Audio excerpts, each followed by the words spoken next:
Well, Ryan, I know this might be a very loaded question, but take a stab at it if you can and give us a high level overview of what exactly is systems thinking.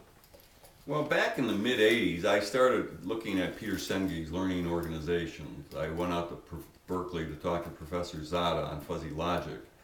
I spoke with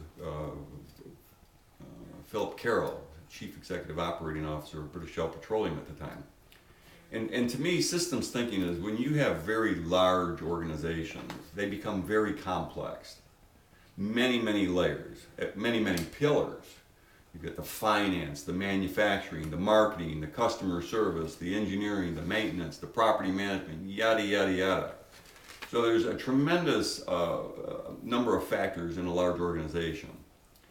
And for me, it was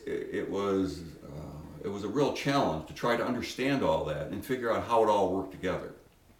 Now, what I've developed over the years is I've got an ability to see very complex issues, and I layer them visually, one layer on top of the other. And I think that's what Reich talks about when he talks about a symbolic analyst.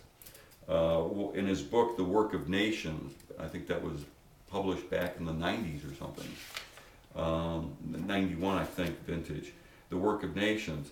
He basically identifies a symbolic analyst as a problem solver who uses abstract principles, reasoning, and bodies of knowledge to conceptually incorporate these skills into complex problem solving.